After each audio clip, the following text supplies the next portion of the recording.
Beetlejuice? I thought about him all weekend. How Beetlejuice makes in his diaper, and Beetlejuice heard it and was pissed. Really? Oh, my God. He was in the car with Bob Levy driving to the airport, and Beetle was freaking out. When we were talking, he was in the car listening? Yeah. This came in right after the show ended. All right.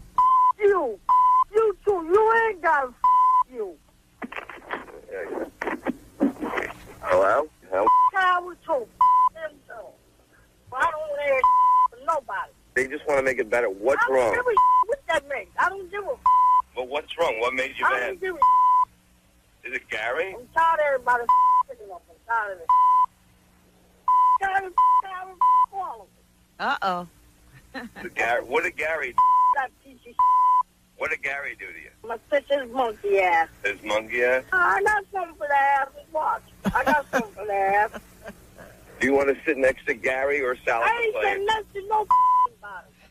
But you don't sit next to Gary? Get away from me. You want something to say about me? You ain't out. Everybody.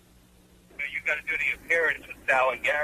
Jim, I don't give a about no parents. I don't give a definitely gonna beat somebody's ass. You're going to beat somebody's ass? That's right. I ain't got time for it. Them. Tired of it. Tired of it. You going to be cool with them? Hell no. I'm cool with no body. Everybody else want to talk about me too?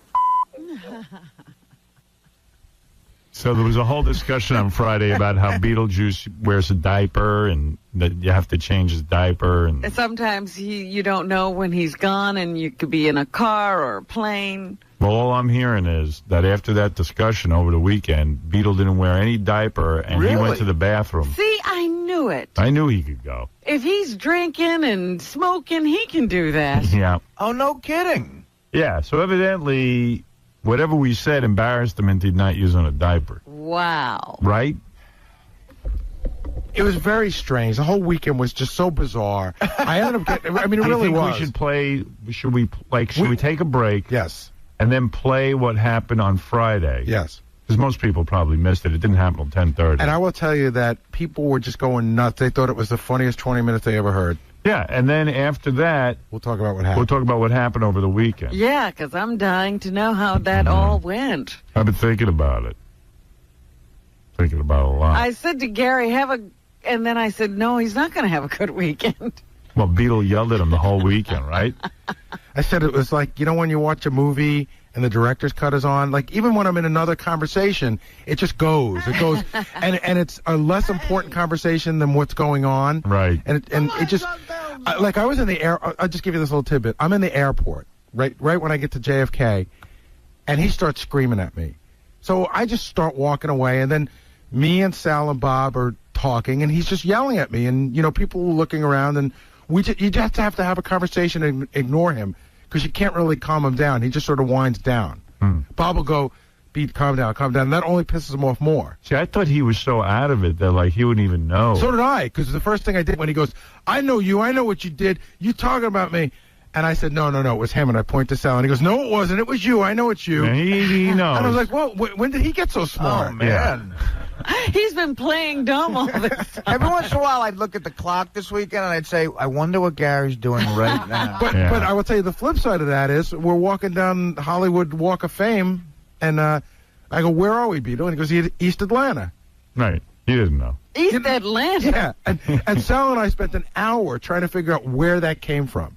Like, why not, why not Alaska? Right. Like, where did he get East Atlanta from? Because he must have spent time in East Atlanta as a kid or something.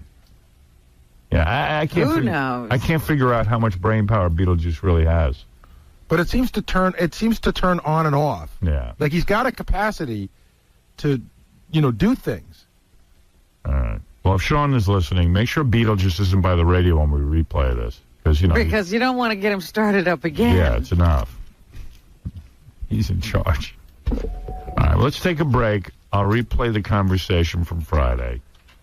And then we'll find out what happened over the weekend. Yeah, I got to hear about this. Yeah, we got a whole bunch of things going on today, but first, these words. When you thought it couldn't get any stranger. Underdog Woman. Una other thing, and I only bring it up because a lot of fans have written in and mentioned that they saw you on the Stern Show. I didn't know. I had never heard of or seen his show before they asked me to be on it. I did not know that he was such a vulgar television host. You might consider him the King Midas of smut. So after having been on it, I was so shocked and so maltreated. And no more News shows against my will, and when I saw that I was surrounded by impurities, I had no way of getting out of the room because I was always strategically placed that I was in the crowds and couldn't find my way out. Wow. This is The Howard Stern Show. You're listening to The Howard Stern Show. Gary was out in California this weekend making that appearance with everyone, and he said he ran into Ruben Studdard. Oh, really? Enough said. Yeah, from American Idol. The winner. The big fat black dude. And I said, how'd he look? And he goes, you look pretty good. He looked good. Like, I looked at him, and I didn't see a lot of... He didn't look thinner. Who's eating the cocoa? It's Benjy. Oh, Benjy, come on, dude, with the smorgasbord. Here I am. If you don't hear me, if you don't hear from me, you can smell You me. smell me. You either got my cocoa or my turkey with mustard. Dude, can you slow down for a couple of minutes? Yeah. He's got two of them, no less. Oh, my God. It's like a chocolate What factory. cocoa In what? case he runs out. I mean, I never saw a guy with more food going in and out. 2 cocos, 2 Mostly in. No, but the chocolate. I mean, the chocolate smell's making me mental. That's got to be your 5th cocoa. What is it? Cocoa he drinks? Hot cocoa? Yeah. Isn't that fattening? No, it's probably no fat. Here's what Benjy does. Benjy will get onto something that's no fat, and then just buy 50 of them. Yeah, but there's still calories. Right. He doesn't understand. And That's if you drink 10,000 500, you're just as bad off as if you drank one with sugar. Can we do a no? I don't mind if you drink hot cocoa, but not in here. Okay. Because it's wafting, and it's like very hard for me to concentrate. I'm hungry now. He does pick foods with extreme smells, Benjy. Benjy, can't you sit in the other room and write stuff for the show? I mean, do you really need to be in here? Yeah. No, you don't. It's just you're up to too many annoying things. It's so much smoother when you're not in the room. All right. I just think it's funny that you've had this conversation so many times that I would think that... Well, he likes it. In some way, it gets some airtime. I would think he would didn't make a chocolate with Chocolate. coffee to get your attention. Yeah, well, it certainly smells that way. We can't ignore it. Anyway, so I'm going to try and continue, but I'm so hungry. I'm going to friggin' take that hot chocolate and throw it out a window. So, yeah. So Ruben I thought he looked good. He looked like he was sort of in shape. Wow. But well, not he but not did thin. start some kind of a diet and health program. Looks like it's working. Said you were on the plane, too, with Carson Daly? So Carson Daly. Yeah, what's his deal? He's just, he got the sunglasses on and a hat on. He was out for some comedy thing. Giant sunglasses? Yeah, big sunglasses. Yeah. He was out for something with Jimmy Kimmel. I can't remember, some comedy show or something. Wow. But then I went to go to the bathroom and I saw this really hot chick sitting in the front row. And with the dog? With her dog, yeah. And it was a weird dog, too. It was like a little hairy dog, like a chihuahua, but with a lot of hair. Yeah. And she goes, "Hey, how you doing?" So I looked behind me because I'm sure she's talking to another guy. She goes, "You don't remember me, do you?" And I go, "No, I'm sorry." She goes, "We did Hollywood Squares together." And then I remembered it's the girl from 8 Simple Rules About Dating My Daughter, Kayley Cuoco. Oh, yeah. Kayley Cuoco. Is she the hot daughter? Yes, she is. I don't know her. Well, you never watched the show. No. She looks real hot. I remember Gilbert and I were like salivating over her at Hollywood Squares. We were, I remember Gilbert goes, "Oh my God, look at her." Kayley Cuoco. That's like, you got to be hot with a name like that. I watched the show when Spade took over a couple times, and I think she's smoking. She that is. chick. Yeah. And then so when I got home, the first thing I did was I went to IMDb to see how old she was, because in my mind I thought, oh, she sort of likes me. And I found out she'll be 20 in November. Oh, really? Yeah. Well, she was with her mom. She was the teenage daughter. I'd do her. She looks older on the show. Yeah, she looks older. If she looked young, I would enjoy her. I think she likes you. Yeah? She always seems to be, seem to be positive about you. I'll give her the hot beef. In fact, I think she even mentioned to me, I sort of heard her say something like, "Oh, maybe I'll call in. Maybe I can call in this week or something." Well, I wonder what she would feel like. Oh, my She's God. 19. Oh, stop. Not long. What a terrible thing to say. Well, it's true, though. She's adorable, man. Yeah. Kayley Cuoco? Kayley Cuoco. Yeah. I'm cuckoo for Cuoco. Yeah. Gary, talk about Beetlejuice. Can I give you a 10-second setup, Howard? And then on Monday, I'll tell you what happened. Right. The thing that I'm upset about is that I'm in a car with Beetlejuice for like over 300 miles this weekend. There's a whole bunch of places we have to go, and I found out that Beetlejuice wears a diaper, and he goes in his pants, and he doesn't tell you when he went. So I said, I don't know if I really want to spend 2 hours in a car with the guy that Goes in his pants. Right. So I'm trying to get out of that. But Sal brings a diaper bag, right? Sal's in charge of Beetlejuice. It doesn't make anything extra for it. So like, Sal has to go, Beetle, did you go? And then Beetle denies it. And then Sal has to look in his pants to see if he went. And then change his diaper. Does Beetle let you open his pants? No, you could smell it. Yeah, but how do you change them? I put him in the hotel room, I turn on the tub, and I shut the door. And I leave it be. And He'll take care of the cleanup. You trust him to turn off the tub? he does turn off the tub. He cleans out the tub, but everything goes in the tub. Oh, and then what do you do with it? I don't do anything. I don't share the room. I put him in the tub and I walk away. Housekeeping has a turd in the. I think it dissolves in. He must turn on the hot water or something. Makes you feel good about checking into hotels. This is what I heard. I heard the last time they were out, Beetlejuice didn't have the diaper on. Somebody forgot to put the diaper on. An accident occurred, and they had to send, like, somebody's girlfriend had to go to Kmart to the kids section to buy all new clothes. Yeah. Like, there was no extra clothes. They pay, Howard. Does he ever get embarrassed when he does that? No, he's clueless. And you know, here's the funny thing: he was in the car with Bob Levy last week, and he did it in the car. And Bob rolled down the window and started gagging. See, this is what I'm not looking for. And Beetlejuice says to Bob, "What's your problem?" He goes, "What's your problem, pal?" But see, I'll tell you right now. And Bob's Yeah, that's no way to drive. See, I swear to God, Howard, I'll get out in the middle. We're going to Palm Springs. I will get out in the middle of the desert and call a car. I swear to I will not. say call the car before you You're have probably to do right. that. Sal, you can't change him in the car? Oh, no. That's disgusting. I mean, between Gary's breath and Beetle's ass, I don't know what. I'm the one who's suffering. Jerk. So that's Did Beetlejuice always wear a diaper? Apparently. Evidently, we didn't know. Oh. How did you get in charge of his diapers? I have to, we do shows together, so. But Sean doesn't go and do all that? No. And I feel, you got to take care of him. Howard, it's Beetlejuice. You know what Beetlejuice's day was like today? Apparently, they leave him on a corner in New Brunswick with a bag where Bob Levy picks him up. I said, anybody could go by and say, Bob Levy, get in the car. Yeah. Bob Levy picks him up, and then him and Sal are with him on the plane. You know what I mean? I mean, it's not They like... leave him on a corner? Yeah. He's going with you guys? Yeah. He is. So they're all going to be on the plane together. Let me ask you something. You don't think you can train Beetlejuice to go on the toilet? I don't know, Does he man. pee in the diaper, too? Everything, the works. Wow. Dude, it's like being next to a walking porta potty. Wow. Like an outhouse. And must reek. I mean, that's That's an adult. I said, even my child has, like at 3 or 2, my child has the ability to tell me that See, he I went. just think he's being lazy. I think maybe he was never taught. Yeah, he could be taught. You guys could teach him how to go. Well, it's a little late, don't you think? I don't think so, Howard. I really don't. He could be shamed into He it. doesn't even know he's black. He thinks he's Italian. I mean, he doesn't. I'm telling you. He's I'm not, black?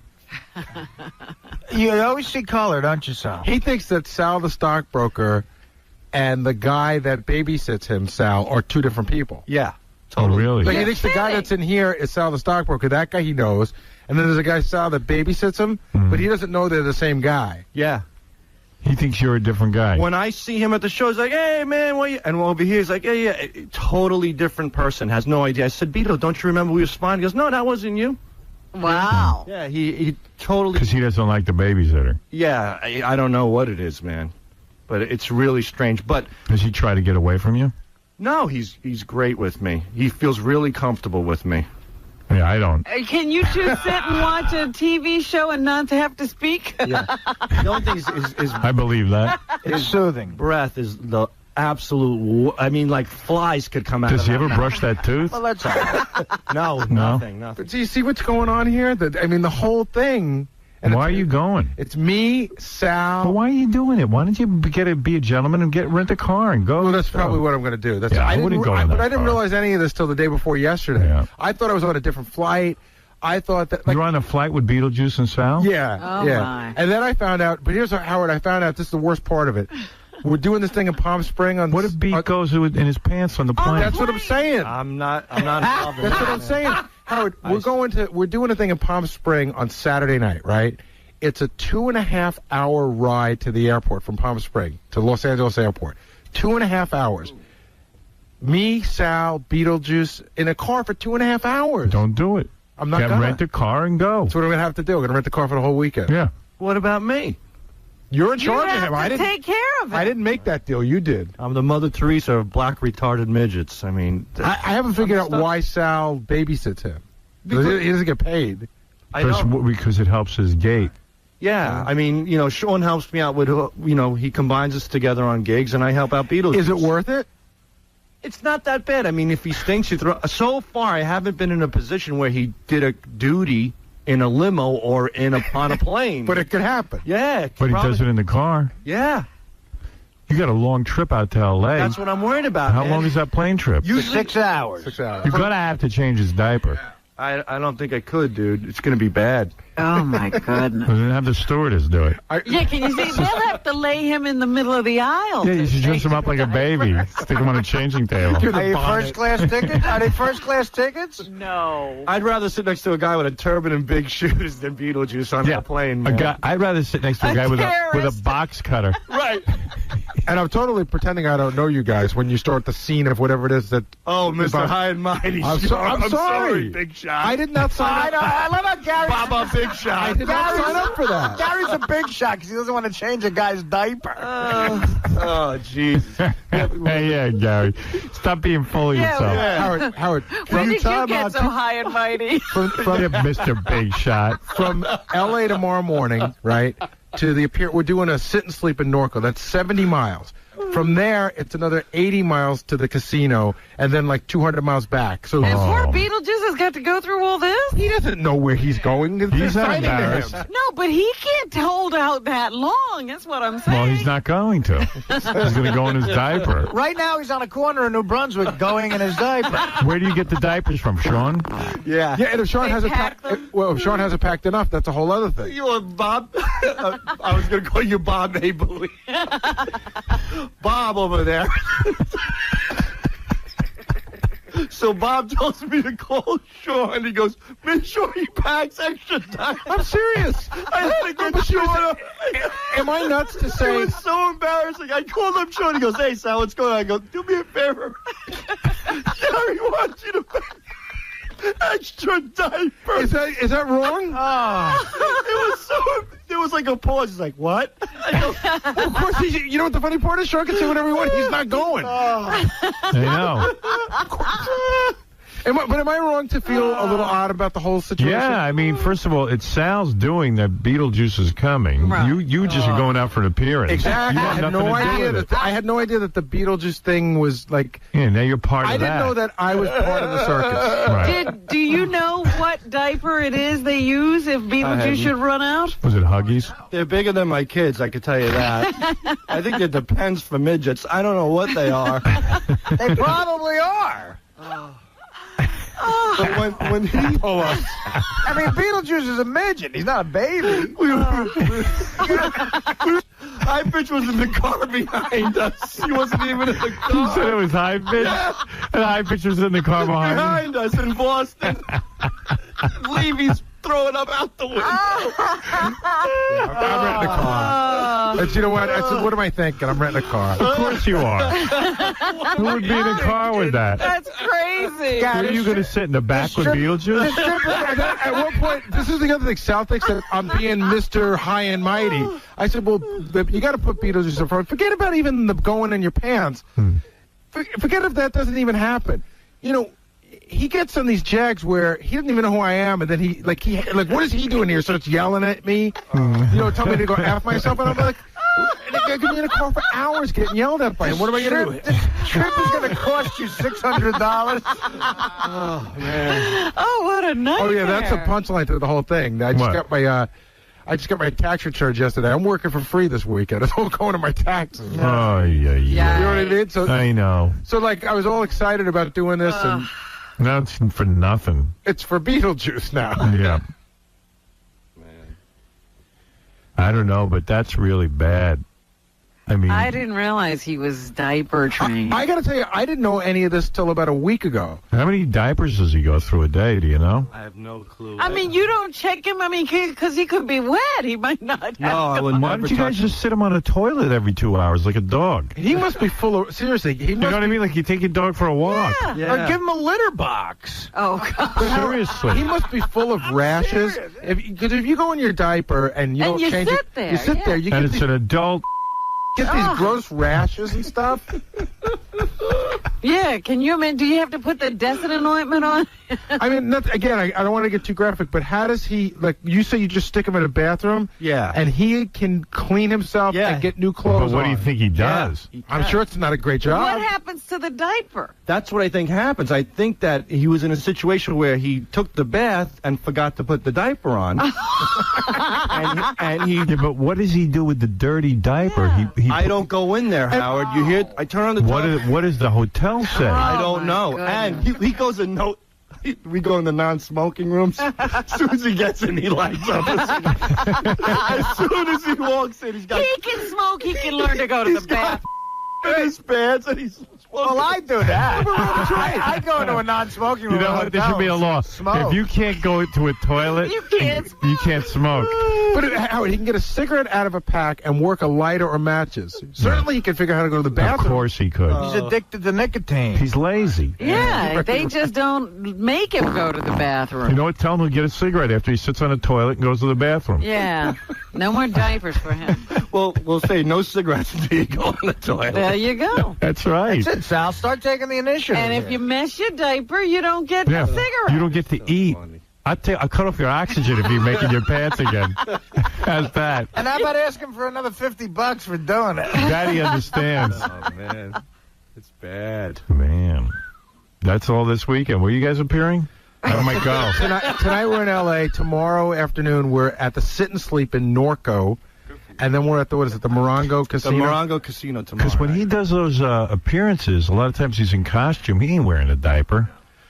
No, he's in a diaper, dude. You know? He gets on stage in his shorts and his T-shirt, and he does his thing. Howard, I had no idea any of this was going on. I just happened to hear Sal say, yeah, I got to make sure I'm packed enough diapers. And I said, why? I did not know this was going on. Well, you know, Beetlejuice will get upset if you tell him he's wearing a diaper. Yeah, I know. I've confronted him on it. Yeah, I feel- And then he starts yelling at you. I feel bad with that. He's embarrassed enough about it that he could probably learn to be Fine. toilet trained. Yeah, I mean, he knew what he did in Levy's car when he said to Levy, "What's your problem?" My favorite is after our trip to Vegas last year, Levy called my answering machine with Beetlejuice, and Beetlejuice got on and said, "Hey, Artie, you're a mess." Yeah, you're in for some weekend. And then Jim Florentine's with us, and Jim's always pulling pranks, and he's farting next to Beetlejuice. We went to Wendy's. I had no idea that this was going to be like this. Yeah, what are you going to do with the appearance? You have no routine. No, I got a routine now. Oh, What do you yeah? mean? Bob Levy wrote me some jokes. Give me a joke. I don't remember. I haven't looked them over yet. How many minutes do you do? Like 2 minutes, 2 or 3 minutes. But the guy gets something. And, I paid Bob, and, he wrote you me- did? Yeah. I would be unfair to just take free jokes. Wow. What is the lineup this week? It's me, Sal, Jim Florentine. Florentine, Bob Levy, and Beetlejuice. So And you're going to walk out on stage and do 2 minutes? Yeah. You got to tape that. It might 2 minutes? What'd you pay him for 2 minutes? That's 2 jokes. No, he wrote me like I don't know, 10 Like, hey, jokes. I'm Gary, and There's a couple of jokes about Sal. It's got to be Sal. maybe 5 minutes then. Well, you Hey, got someone it. told me in Vegas, Beetlejuice went to the bathroom on the stage. That's what I heard. We were there, yeah. He did. I No, wasn't there. we talked Yeah, about that's what that. I'm talking about in Vegas. We talked about that. Yeah. What are you going to do on that flight today if Beetlejuice goes in his diaper? I don't know, man. Like the first hour I in. might just go to the bathroom and sit in the bathroom. It's got. Are you going to sit next to him? Do you have to? That's the problem with me. Like I'm the last guy on the totem pole, so it's like like Levy calls me. You're sitting next to him. I'm not putting up with this anymore. I had to drive this guy and puke out the. So I'm like, I say okay. I mean, what am I going to do? You better hope it's just 2 people in a row, not 3. The one Because time imagine like some lady sitting next to that Beetlejuice, poor person. and he goes in his diaper. You better say to him, hold it in. it's bad, Howard. Tell him no Wait a second. cigarettes. Would you take him to the bathroom right before the flight and put him on a toilet and say go? No, Because you should. I direct him to the bathroom. I But would. he's got a diaper on. What is he going to do about that? How does he feel for 6 hours? I think he fell in the toilet once and he'll never go on it again. He had a bad experience. How does he deal 6 hours on a plane without a cigarette? I don't know, but it's so funny. Non-smoking's everywhere. Beetle just lights up. He puts on American Bandstand. Like he can read. I walk in the room, he's like in his diaper, smoking a cigarette, watching American Bandstand. It's like Baby Finster. Oh, no. That's what he's doing, watching Bandstand. Learning the new dance moves. The 𝗦𝗵cie. He's like, I like the show, man. I like it. In his diaper. What does he like about it? I like the people dancing. I like that the people who don't wear diapers. He's got cigarettes in his orange soda bottle. That's his ashtray. Jeez, what Aren't is you he, guys a afraid he's going to burn down the hotel? That's what I think. Me too. I have thought about that, but he's pretty good. So wait a second. What are the sleeping arrangements? He sleeps in his room. His own room. Yeah, no. And you guys shut the usually door. next door. But wait a second. You guys put him in a room, and you trust that he won't get up in the middle of the night and walk out, that he won't burn down a room, Right. and anything else. He goes in the room, he turns on the heat to 100. Oh, Christ. He takes off his clothes to his diaper, he lights up a cigarette. Oh, And the bottle with the cigarettes in is right next to the no smoking thing. And he puts on American Bandstand. He's going to burn something down. And then when it's showtime, I knock. When it's time for the big show, I knock on his door. Oh, God. And I say, Beat, you got 10 minutes. Get in a clean diaper. That's exactly what happens. I don't Don't you think it's weird that he's like never left the room at night? Don't you think that he could just wander? He does sometimes. He wandered off the last show we did in Connecticut. He did? We found him by a hot dog stand. Oh my God! He cursed me out because I was interrupting him as he was eating a hot dog. We lost Does he have money? Yeah, he's got like he's got like 10 singles in his wallet to buy like orange soda and I think cigarettes. we lost him in Philly once. He did a show with us in Philly a few years ago, and he wandered. He disappeared after the show. Florentine's in the parking lot. Levy's in the bathroom. I'm outside. We find him 3 blocks away eating a hot dog, rapping with the hot dog guy like nothing's going on. And he starts cursing us out when we say we have to go. Oh, that's funny. Howard, you got to take a camera on the road. It's unbelievable. You should go with it. Where's the camera crew for that? They're busy with every strip club they go to. Right, they're open in every Scores. Let's get Doug on that plane. Yeah, well, get him on there. That I need tape of. These guys, with a strip club, everybody drops everything. Right. It's unbelievable. There's something good's going on. You can't find a volunteer. Man. Lazy bastards. I absolutely agree with you, but don't blame me for that. I mean, this is what I'm finding out right now. Like, I would love to do Well, this. check into it. You're a big yenta. Yeah. I don't know how to get a flight to L.A. Get a flight to L.A. You don't know how to get a flight to L.A. You see, if I told you Scores was opening in L.A. right now, you'd find the flight. Jump on JetBlue. Seriously. Figure it out. You're a producer. Seriously. Yeah, we'll figure it out. We'll see if we can do this. We put have some an LA energy. crew, so maybe someone out there could do it. Yeah, you don't want to miss this. Yeah, it sounds wild. But they're going to need a producer, Doug. I don't know why he... Yeah, Doug doesn't need to be there. Suddenly no one needs to be there. Holy mackerel. You can always tell it's Beetle's room, too, because the blowers are going on that heater. I got to get out of here. That's so crazy. Oh, man. What time's your flight? 2:30. Now, you've never flown with him before? I've flown with Beetle, yes, to Vermont. I've flown to Florida, and but nothing like 6 hours. Not 6 hours, so I'm worried. The one time in Vermont, he didn't his pants, but his breath was so bad. You got to sit next to him on the plane. Well, it was like that makes sense that his breath would be Does he bad. talk the whole time, too? Is he talkative? A little bit, but his breath isn't. I can't. It's like bad fish and Yeah. It's hard to explain. That's probably his diet. And does he drink? Oh, he drinks. Oh, Does he drink on the plane? Yeah, he drinks. Yeah, on the plane he drinks all day. I can't believe the amount of booze he puts away. He smokes and drinks like a 250-pound animal. I mean, it's unbelievable. I can't. What does he drink on the imagine. plane? Probably beers, right? No, he doesn't drink beer. He drinks alcohol, but I think it's vodka.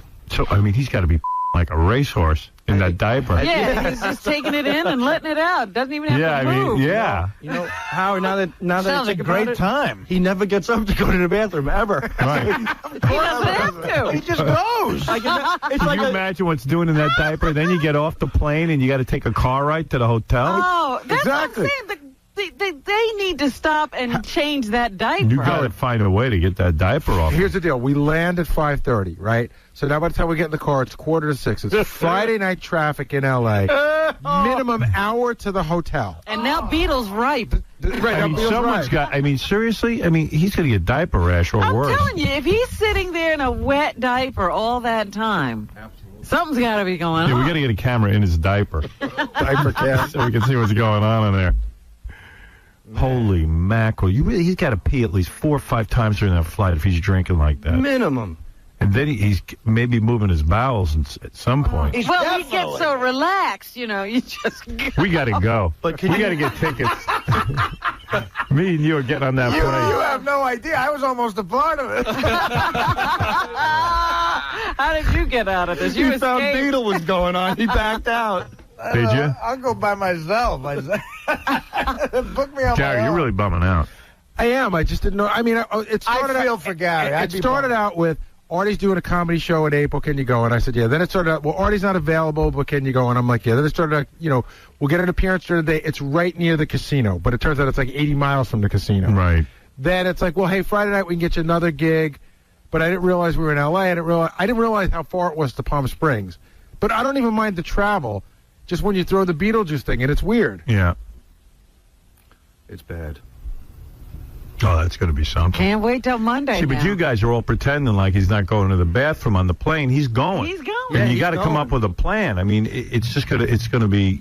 See, here's the thing that I haven't understood. All week I've been sort of, you know, uptight about this, and Sal likes laughing and laughing, and Because he's just, you know what he's doing? He's just putting Beetle on a plane, and he's going to wait till they get to the hotel and throw him in the room and say, go change your diaper. Yeah. Okay, so now you got me. So he's only going to pack 2 diapers. So they got me, Sal, Beetlejuice, Bob, and Jim Florentine in a limo. I mean, 4 more irresponsible people you couldn't find. Because really, during the flight, they should take him in and let him change his I mean, diaper. yeah. Because it's got to be I'm not soaked. sure Jim Florentine doesn't wear a diaper. Yeah. Oh, Jim.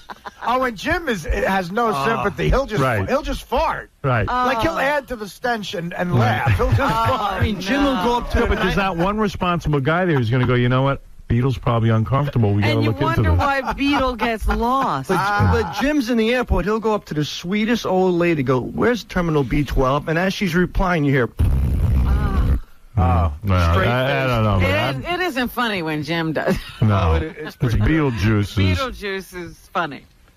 All right. Well, so I'll see you on Monday, and I'll tell you all about it. Yeah, I can't wait. So does this mean Gary gets to sit next to Beetle if we're taping this? No. Yes. All right. No. Yeah. I got to tell you right now, call me a jerk. I negotiated a better deal. I'm flying in business class. I got Ambien, and I'm passing out. But I know that I'm gonna wake up in the middle of the flight. I know there's gonna be a commotion. Right. Do you know what I mean? I just know that there's gonna be a commotion, and it's gonna be these times guys. that Beetle has not made it. Yeah. He's been thrown off planes. Maybe I'll get him drunk before the flight. Gary, you should be a good sport, man. Just sit next to Beetle. It'll be funny. But no. What's a good sport? I didn't sign up to be his handler. Whatever you want to call Somebody's it. got to handle you. Bring in the organ grinder. I love Beetlejuice. I think he's a funny guy.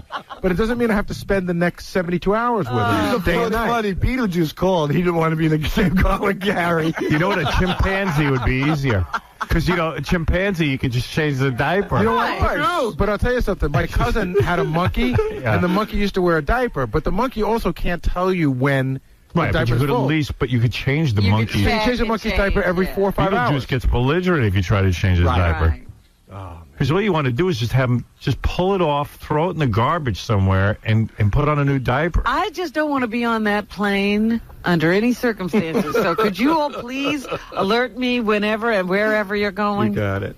Yeah, please. An Amber Alert. Yeah, we do not want to be with you. Oh, man.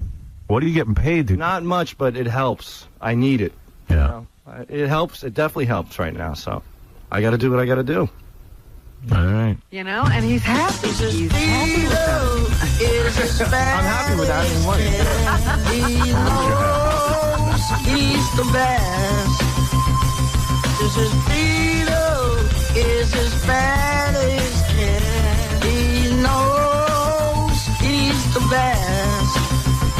Wow. He's big and It was just as funny. Listen to it back. Oh, yeah. he knows he's better and he knows he's dead. I can't wait to hear what happened once they hit L.A. And he knows Or just getting on the plane.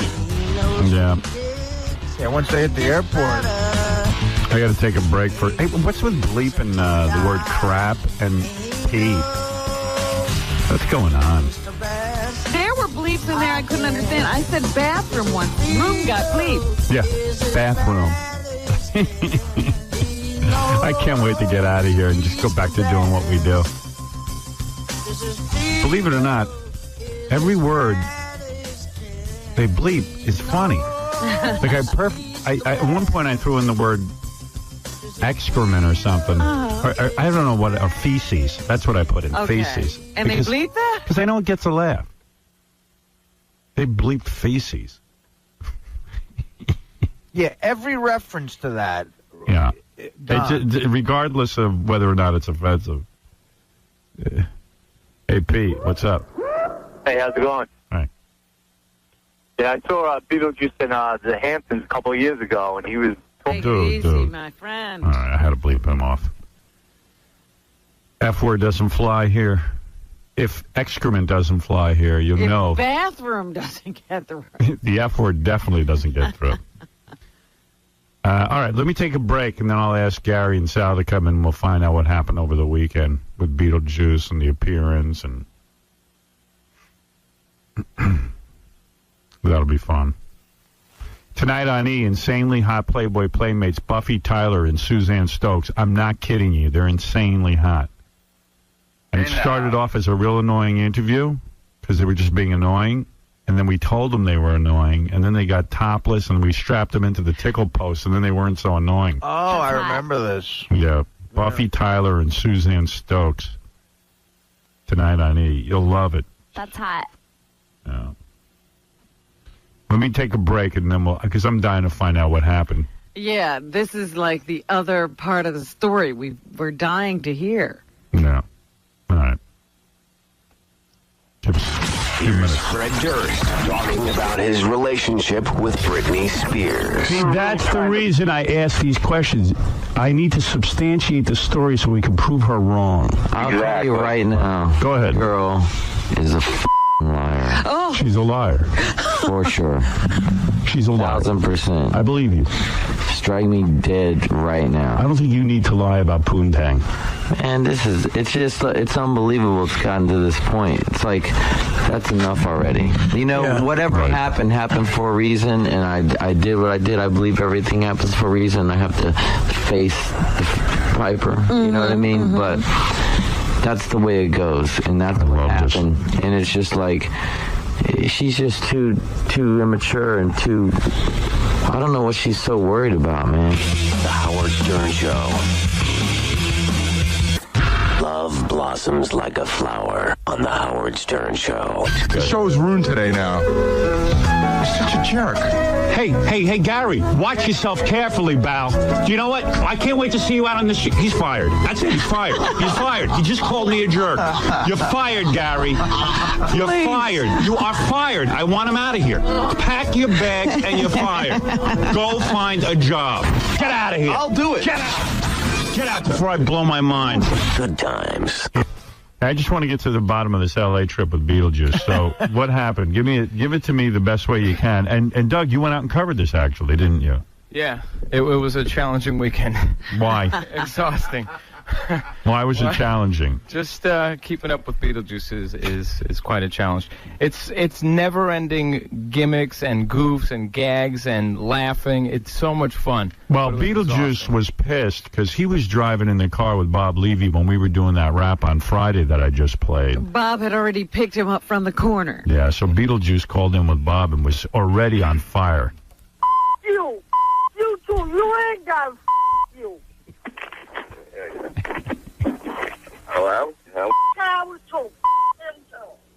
But I don't want to hear from nobody. They just want to make it better. What's I don't wrong? give a what that means. I don't give a Well, what's wrong? What made you I mad? don't give a Is it Gary? I'm tired of everybody picking up. I'm tired of it. Tired of all of them. So Gary, what did Gary? That piece of What did Gary do to you? my fish his monkey ass. This monkey ass? I got something for that ass. Watch. I got something for that ass. Do you want to sit next to Gary or Sal? I ain't sitting next to no body. But you don't sit next to Gary? Get away from me. You want something to say about me?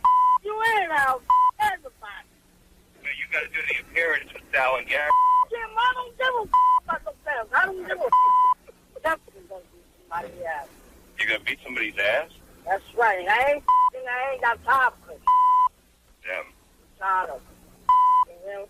Tired of it. You gonna be cool with them? Hell no. I'm cool with no body. Everybody else wanna talk about me too? Wow. Oh, man. What, is Bob driving with one hand and got the... Yeah. He's pretty good. He's ambidextrous. Like he's moving that telephone around. So tell me everything that happened. So as soon as I get to the airport on Friday and Beetlejuice sees me, he starts yelling at me. More of that.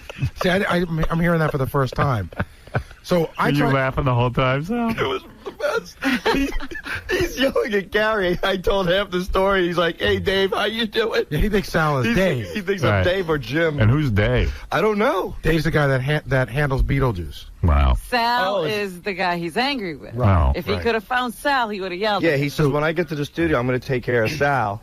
And he's yelling at Gary the whole time. So Howard, at one point, we're walking towards the plane, and I'm a good 30 yards in front of Beetlejuice because who wants to hear this crap? And you can hear him. It cuts right through the airport. Right.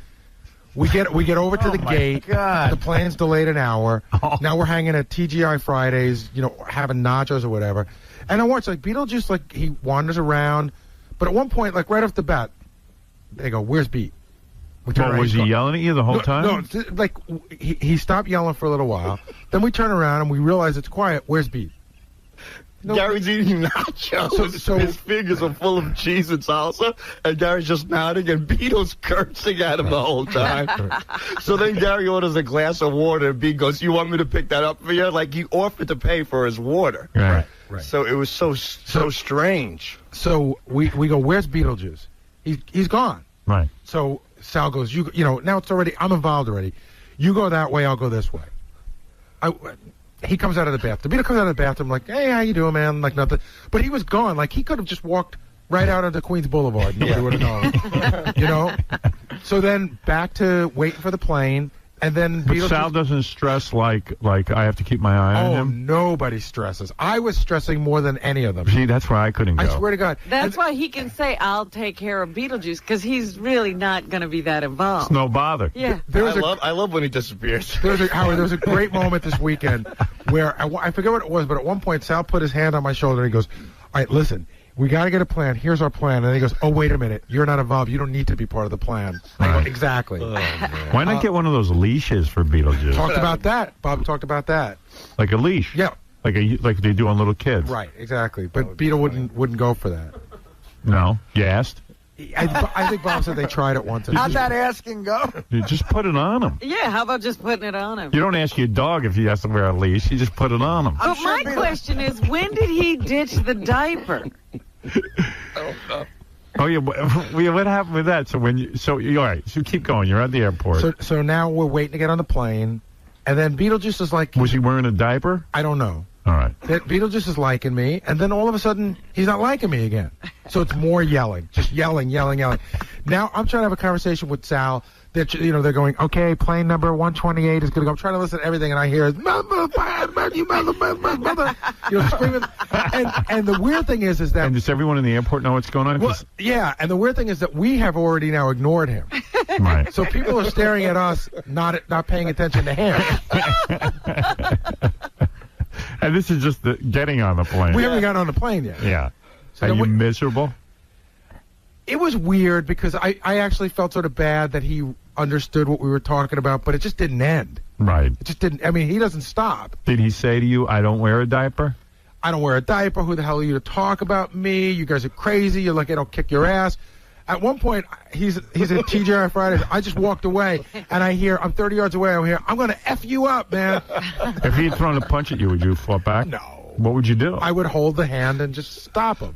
You figure you could catch the punch and just take it. Step on him. By the way, I have never seen a human eat as much as Beetlejuice eats. Yeah. It is a non-stop eating frenzy. I know. I noticed that about him too. He likes to eat a lot. He buys food non-stop. He eats and eats, and when he's done eating, he eats more. And what does he eat? Like bad food? Anything. Yeah. Yeah, mostly bad food. He bought like one of those gross hot dogs at a stand in the airport. Doritos. That's candy. pretty thin for a guy. Yeah, he doesn't gain weight. I mean, he just eats. We stopped at like an In-N-Out burger in L.A. He had a whole bunch of food, but every time I turned around, he was eating. Is he farting up a storm? Well, all I could think of, what goes in must come out. Yeah.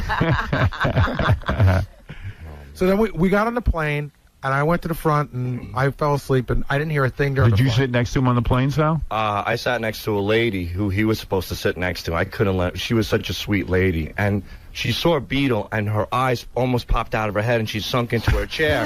And she looked at me like I had to throw her a raft or something, Right, a life like, preserver. save Please, me. yeah. And I saw the look of fear in her face. I go, Beetle, you sit there. So I sat him next to some guy. And this poor guy was reading a book, and he was just reading a book, looking down. He never looked up. He refused to look at Beetlejuice. And as soon as Beetlejuice sat down, he started rapping with this guy. He's like, "Hey man, how you been? What's going on?" Blah, blah, blah. Couldn't understand one word. The guy took the book and put it over his face, and he held it there for the whole flight. But now Beetle ate a whole bunch of food and had drinks and stuff before he got on the plane. Yeah. Did he get up and go to the bathroom a lot? Yeah, well, I said, Beat, let's go to the bathroom. He's like, all right, Jim, let's go. So we go to the bathroom. Right. Jim, Dave, Yeah. what is your name? I don't know. So we get into the bathroom, and there's a few, and Beetle's like, hey, go in that one, Jim. Go in that stall. I go, no, Beetle, you go in that stall. This is about Beetle. He's like, no. And he goes, I'm okay. I go, no, go ahead. So I have to, kind of coach him and make him Wait, feel this is on the comfortable. plane, sir? No, this is in the, no. On an airport? Yeah. Oh, what about on the plane, though? No, on the plane, no. Did he get up and go at all? Nope. And he didn't have a And problem. he didn't have a diaper? No. I don't know if he did. I think, no, he had a diaper on the plane. Because then when we got to the hotel. He had to. He Yeah. did. So after that, so Howard, a diaper. The L.A. station got me a car, right, for the weekend, but not one from the airport. And Beetle must have been smelling on the plane. How do you let a guy sit next to him, man? That's not fair. What You should have traded seats. But it was the lady. I had to sit next to the lady. Why?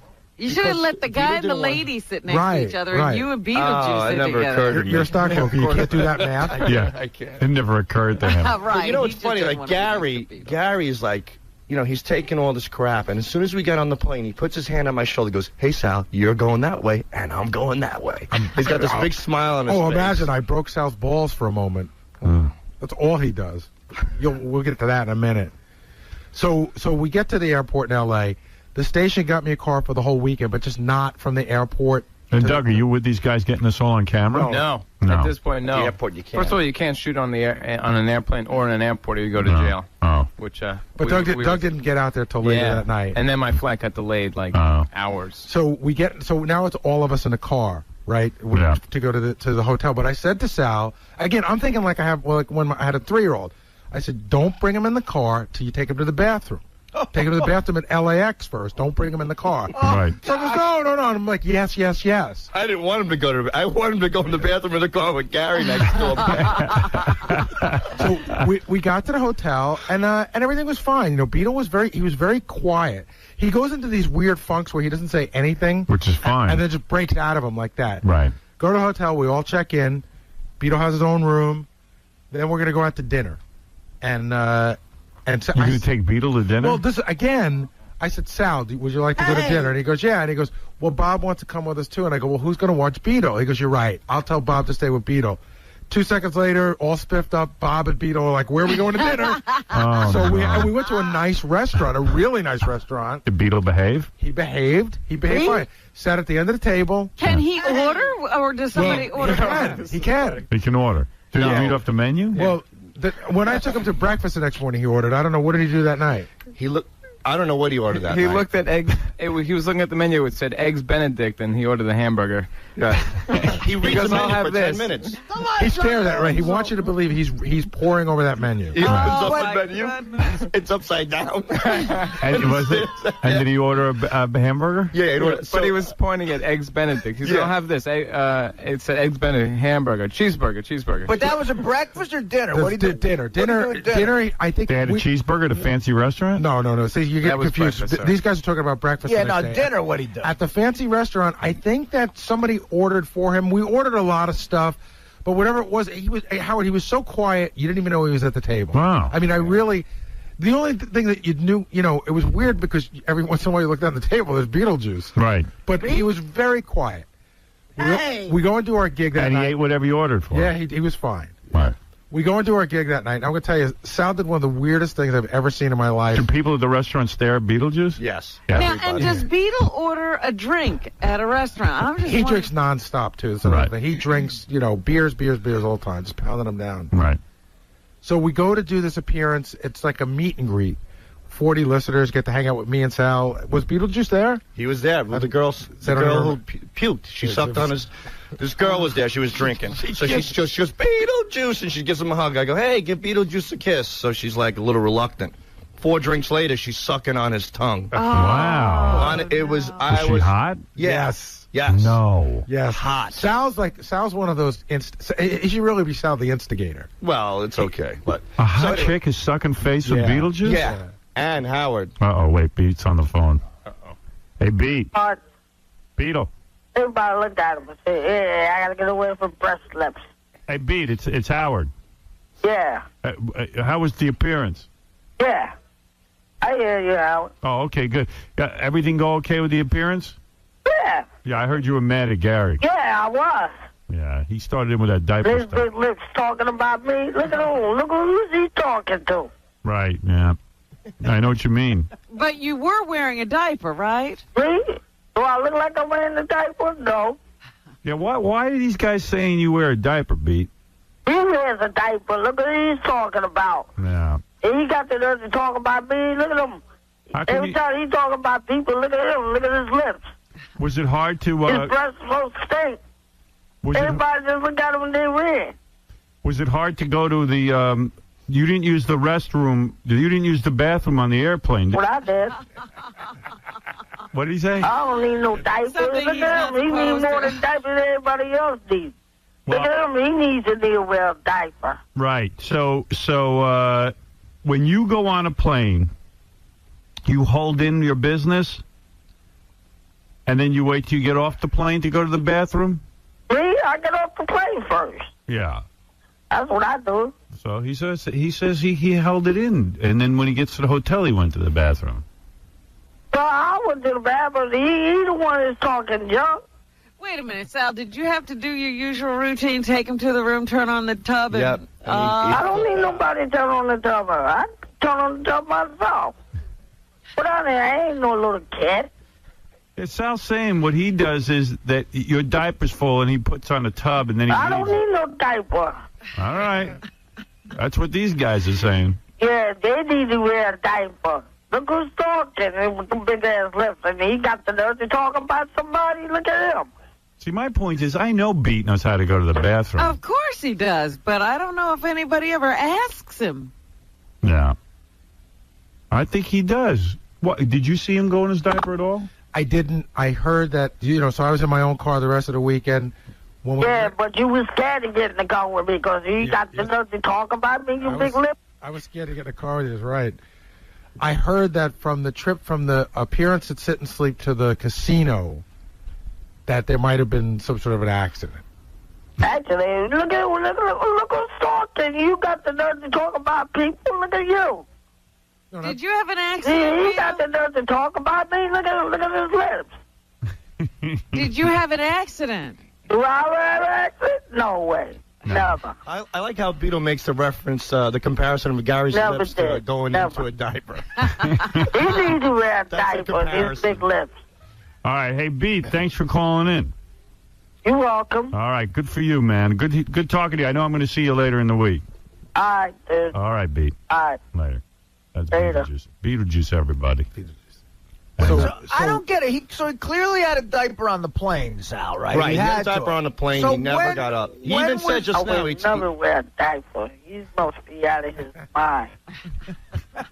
Pete, you just said you did a #1 on the plane. You never. Look who's talking. He didn't need a diaper for #2. So what is he saying? All right. Well, yeah, so go ahead. So we get to the hotel, and I turn on the tub. I go, Beat, just do your thing. Oh, so you did all that? Yes. Yeah. Oh, okay. But because of what happened on Friday, now he's not participating. Oh, really? Yeah. He's getting out I of look my like room, I'm just shut saying, up the look at tub. him. I don't need any help, and I don't need no help. Right. What I think I ain't no little kid. Look at him. He's a kid himself. So what Listen, do no you bad say? Beat. If you make it in your pants, so you get in the tub and you wash it off. That's all. Hey, No big deal. I wash myself up every day. I don't know what is he talking about. Anybody can have an accident. Yeah. Robin had an accident in California, And Mexican. I got in the tub. Sal turned on the water, got in the tub. Yeah, Robin had an accident. A lot of people have an accident. A lot of people does. Right. So they ain't got nothing to do with me. All right, Beat. All right, hey, I got to go. I'll see you later. All right. All right, take it easy, Beat. Yeah, take it easy. And go to Beetlejuice's website, too, by the way. JollyDwarf.com. JollyDwarf.com, yeah. All right, so then he's yelling at me and cursing at me. He's like, I'm not putting on no diaper, ain't no kid, F Gary. He's going crazy on Gary, and he storms out of the hotel room, and he leaves the hotel. Wait, I got tape of Beetle yelling about his diaper. Want to hear it? yeah. You ain't. Wait, that ain't the right one. Hold on. I got it here now. Yeah, but we got to clean up, Pete. What was I cleaning up for? You okay? Yeah, I'm okay. All right, because Gary says, if you go with... God, everybody else. All right. So you all cleaned up? I'm cleaned up. This is when you're taking him to dinner? No, this is in the hotel room. I'm getting it because Gary doesn't want to go out with him unless he's cleaned up. I mean, the guy hasn't gone to the bathroom all day. So all right. We're in the hotel room, and I'm trying to get the tub going. I'm trying to get him going. Everybody keep saying I'm cleaning up with the No, we just want to... Everybody think I'm no shit now? I ain't no shit. No, it ain't... Just like everybody else. I ain't no shit. Well, Gary's afraid that you're going to in your diaper, and if you do that, he's I going don't to... wear no diapers. I don't wear no diapers. I don't really wear no baby. I ain't no shit. You want to look like I wear diapers? Drop it. I don't need no diapers. Oh, my God. There's no amount of money worth it. So then he storms out of the hotel. He goes out in the lobby. He tries to take off. We have to stop him. So what do you do now? Now he's not wearing a diaper, and you took him to dinner? Yeah. And he didn't wash? He went back to his hotel, and I think he shut the door, and he washed himself up by All right. himself. He had to have. So what does he have? Does he have regular underwear in his suitcase as well? Well, I tried to look in his bag for the diapers, but he busted me. Because we were really worried. We got back in the limousine, and I go into the bag to see the diapers, and I don't know how it happened, but Beetle got out of the car, and he totally busted me looking for his diapers. He flipped out again. What's this? Beetle doesn't know where he is? Oh, that's great. Was that- we took him out Saturday morning. We were walking him down Hollywood Boulevard to look at the star, the Walk of Fame. Yeah. Just asked him where he was, and he said, I don't know. How do you feel, Beat? Yeah, I feel pretty great, man. Now, as you know, Beetle, we're in Hollywood, California. What state are we in? I really don't know about this, man. Really. If you had to guess, What state would you say we're in? I don't know. Really, I don't know nothing about this, man. Let me give you a multiple choice. New Jersey, California, or Florida?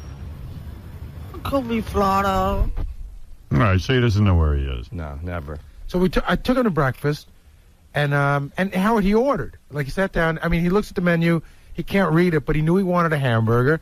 And he didn't cause any commotion. Like, people weren't even looking at him that weird. Wow. You know, he ordered. Then we left, and we went to the first appearance. So now, me and Sal and Beetlejuice are sitting at this table in a mattress store. Right. And Sal starts sending me immediately.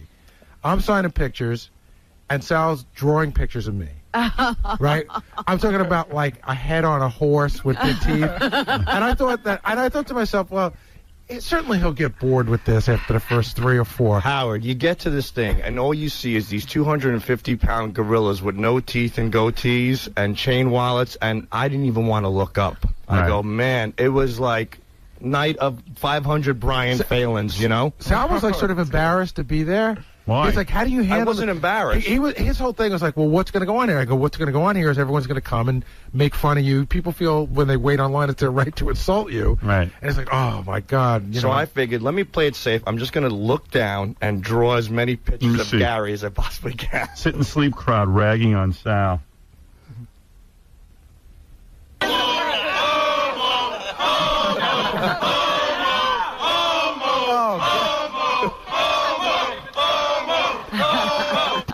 Howard, this is 2 feet away from him. Nice.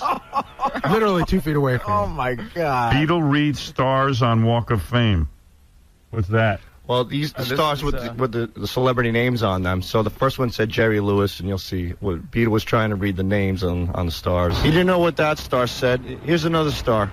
I never heard of it. I never did, dude. I never been in. I never did, dude. Yeah, but what does this star say? I don't know. And what is this shape? I know it's shaped like a heart. What else, man? Shaped like what? It's shaped like a heart, dude. Like a heart. You know? Single, you know? All right, so we're going to read another star. Look at this one. Now, what does that star say? Howard Stern. What's that? Yeah. Howard Stern. There you go, Howard Stern. Yeah. It's Jerry Lewis. Close enough. What's this, Beetle ragging on Gary some more? Yeah, it went on never ending. Because it would just, Howard, he would suddenly remember he hated me. So, Beat, man, what's up with Gary? He went in the other car. Why? Because he's a bull. He wants some bull with everybody else. He won't call people names. He ain't want nobody calling him names. So Right. I don't give a He wouldn't like it because he knows I say things about him. Because his ass so fat. That's why his ass talking about people. Talking about getting the towel. Look at him. His fat ass didn't get the towel. That's right. That's why everybody call him fat. Look at his lip. His lip. Talk about it. Look at his teeth. Look at his green and his teeth on it. That's how he talk like a baby. Was that me? Was Beetlejuice just imitating me? Yeah. You did a good job. Limo Mike, you're on the air. Hey, Howard. This is funny. I dropped him off that morning at Bob Levy's, the apartment. And he was bad. Usually I have time to stop at a hotel, hose him down, get the bottle of Fantastic out. But he was the worst I ever. I called Bob. I said, Bob, it's the worst. He goes, you're kidding me. I said, no. But what do you think it is? Does he have a load in his pants? Yeah, he just has, little problems sometimes, that's all. But usually I have time to wash them all up and all that, but I had no time at all. I was working, so I was running all around. But that's what I said. I don't get paid enough, man. No, you don't. No, you don't. Freddie, you're on the air. Hey, good morning, Howard. Who's in charge of making sure that he cleans himself the right way? Who's checking him? Who's doing the inspection? No one. No one. No one. Yeah. There's nobody feels pressured to keep an eye. I mean, they keep an eye on him to a degree. Right. Like I got up Saturday morning, right? I'm walking around. When I come into the hotel, Beetlejuice is leaning against the counter. He goes, "You're up early." Nobody else is around. Beetle's out of his room. Could have been anywhere. Making fun of me that I'm up early. You're up early. Your worst nightmare. Coming down for a nice quiet breakfast. So what do? You just walk away? Well, yeah, I just try to placate him any way I can. Right. I don't want to. I'm not looking to start a fight with You him. didn't invite him to breakfast? I did, and I did. We took him to breakfast. Right. And he doesn't stink at breakfast? Well, no, he doesn't. I'll tell you where it got bad. When we went to do the comedy show, it was a very, very, very tiny backstage area, and I swear it wasn't like a doo-doo smell. It was like a skunk. I said, what the hell's going on? I said, what the hell's... So Sal apparently said that's his breath. Yeah, so I don't get too close to him. Horrible. Oh, my goodness. But then what happens is once he gets... Beetlejuice's way of getting ready for the show, just start pounding down beers. Right. So now he's good and liquored up, and I think there's a great clip What's on wrong there with that? where he decides to show us that he doesn't wear a diaper. Oh, no. See, like, for instance, I know Beetlejuice wears boxers. Let's see. And I've also seen... I got Sal and Beatles bag, Gary's stand-up. I want to hear that. Beatles saying hello, Cleveland. Keep going. Beetle yells at Gary. That's it. Try Beetle yells at Gary. That might be it backstage. He's yelling at you? Yeah, this, again, the whole To day. show you that he doesn't wear a diaper? Yeah. I heard you're mad at me, but why? Yeah, but why you gotta say things about me? And what I got Like what? You know the what I got to do with family? With what? Pampers? What they got to do with me? Do you wear them? No. Do you wear a diaper? No. So if I pull your pants down right now, there's not a diaper on there. No. I pull them down. Oh, and then he did. And was there a diaper? First he pulls his pants down, and there's the boxer shorts.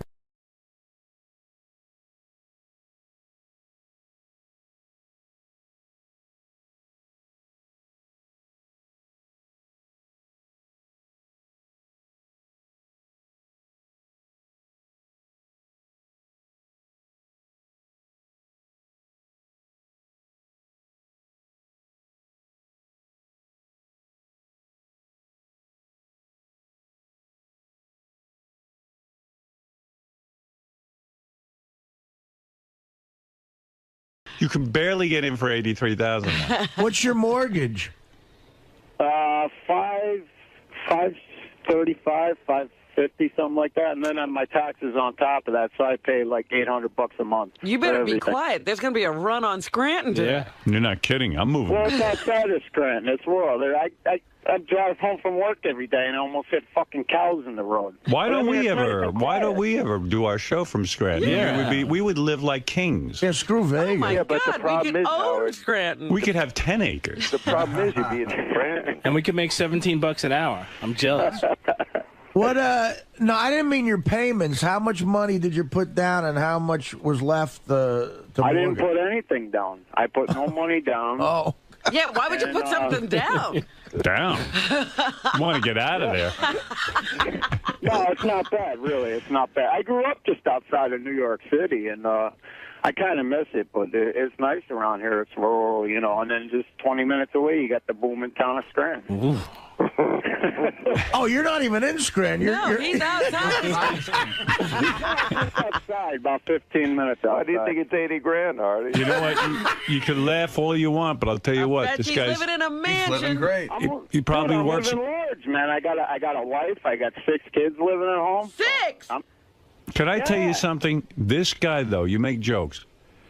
You see, they know how much garbage he picks up. In other words, if he does it in 20 hours or he does it in 1 hour, they don't care, as long as the garbage gets picked up. And if he doesn't pick up the garbage, there are people calling. Right. You see, with Scott's work, I'm not sure exactly how much. You know, in other words, when he's working on a special, it might take him 10 weeks where it should have taken him 1 week. But if he's getting paid hourly, they do care if it's 20 Yeah, hours. see, you got to milk it. You got to stretch it out. You know what I mean? That's why I'm not paying Scott hourly. I could stretch my workout. I think that's what you're doing. No, I do it as quickly as I could. Hey, come on, you got to get a little fire under you, man. 53 hours a week. How much do you work, Scott? How many hours a week? Probably around 50. How much do you actually work, though, out of that? Probably around 1. 1 hour. Yeah. See? What did I tell you? All right. Thanks, guys. All right, Scott, Thanks, thank Howard. you. I Thank appreciate you. it. I need your work. Thank That's you for all. the vote of confidence Ralph, and the star. I'm really proud of it. Congratulations on your promotion over Scott. Thank you. All right. Everybody and you too, was John. promoted over Scott. Yeah. Now Scott has 2 new bosses, Yes. Ralph and John Hein, and Sal is in charge of his work chart. Wow. I'll be checking in with Scott later today, see how he's doing. All right. Thank you. Thank you. Thanks you, Scott. You got your first star. It's great, isn't it? Congratulations. I love it. I'm not taking it off all day. It's a wonderful thing. Life's great. Thank you, Sal. I appreciate it. No problem. Love it. Now, if you all excuse me, I have to close the door and talk to my boss, John Hein. We have to work. We have to get work done. So, Sal, are you going to stay in his room all day just to make sure he gets work done? Absolutely. You know, I love Scott. I think Scott's a great guy. I think he's a great worker. And I think it's time we show the audience how hard of a worker Scott really is. So far, since he's gone back to his studio, he has spoke to John Hein privately, okay? He started drinking his coffee, and he sat and did nothing. Then he took the star off his head, refusing to cooperate. When I put it back on, he removed the star again. He's doing tasks in the wrong order. He's not prioritizing. He got up, did nothing, sat down again, did nothing. He failed to meet deadlines for the game show segment. He's being a wise ass, said he was jerking off when I asked him what he was doing. So, Scott, do you think, is it going to be smooth sailing from here on out? It seems like... No, it's not going to be smooth sailing. Why would it be smooth? Well, you went in really defensive, and then halfway through your mood changed, and you it seemed like you were cooperating better. I always cooperate. Yeah, but when you went in, you started screaming. Yeah, because he's just busting my chops. And now, how do you feel about having Ralph and John and Sal watch over you every minute? It's fine if that's what they want to do. That's not going to get to you? No, Is it going to... not worried about it. Is it going to hinder your relationships with them? I don't think so. I just do what I do. If they want to watch me do what I do, then it's fine. It's not going to change what I do. But what I have to, it's not going to change my job, but what I have to do. So needless to say, you're not going to play any more music, or your son's music, right? No, I'm not going to do that. All right, keep up the good work. Now of You're So Vain. Why is this After special? all this talk, what do we need You're So Vain for? You won't tell me who this is about? Please tell me. Come on. Stop with the nonsense. Let me know. No, it's... I'm going to go to that James Taylor and smack him around for you, and you're not going to tell me right now, my audience, who You're So Vain is about? The answer would be so,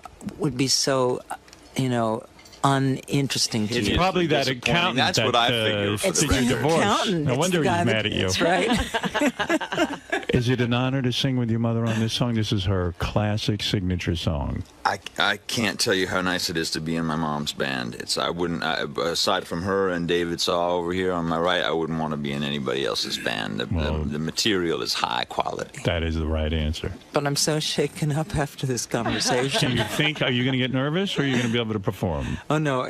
I was fine until I came in here. I should have waited. Do it. This will calm you down. Okay. This is a song you wrote many years ago, and yet you were doing a different take on it. Okay. And I will watch 𝗛𝗲𝗍𝗿 as well. I'm very impressed with Gary's cousin being in the band. All right. I'll shut my mouth now. Ready?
See, I like that arrangement.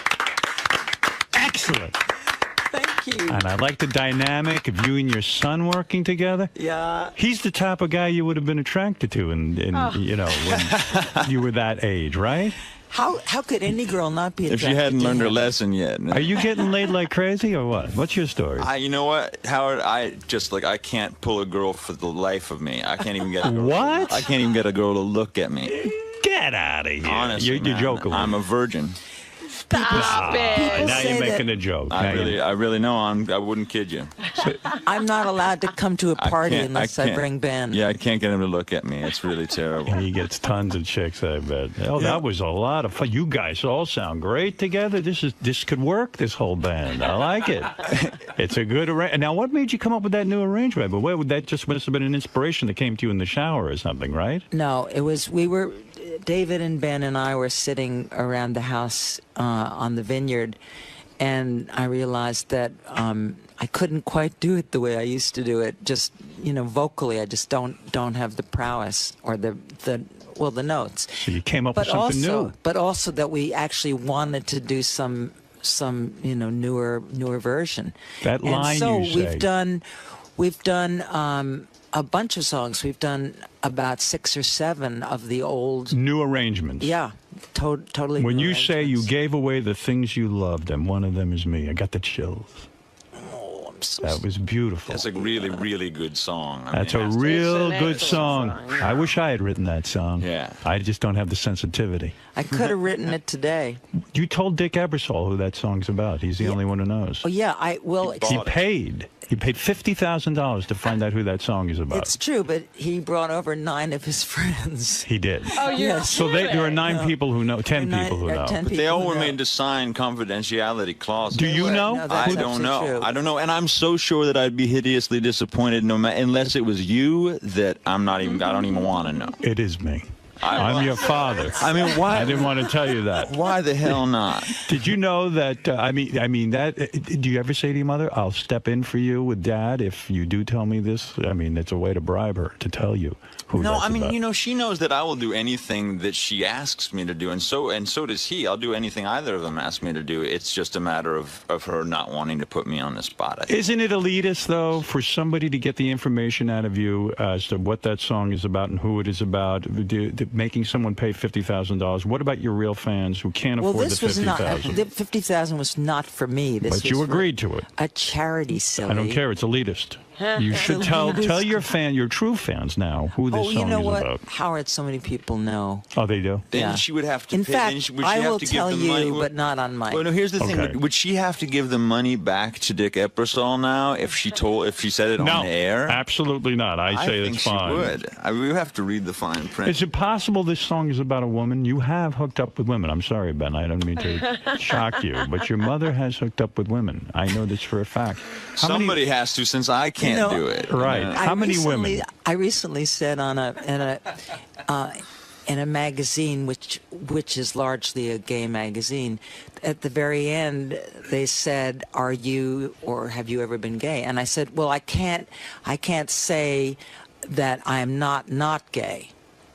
Is Jill 𝗛𝗏𝗍 a lover of yours? Jill is a lover. She is. You really have made love to women, famous women? Have I made love to famous Yes. women? No. Is that a lie? No. In front of your son? No, it's not a lie. I have been come on to. Yes. But I was too uptight. When did you try it? I was too uptight. You've never tried it with a woman? No. Oh, I see. But I wish very disappointing. I wish that I had. I think I'm too old for that. I mean, I have a fantastic boyfriend now who's almost a woman. This guy you're with now is a doctor, right? A surgeon? Yeah, he's incredible. You like him, Ben? I do. You do?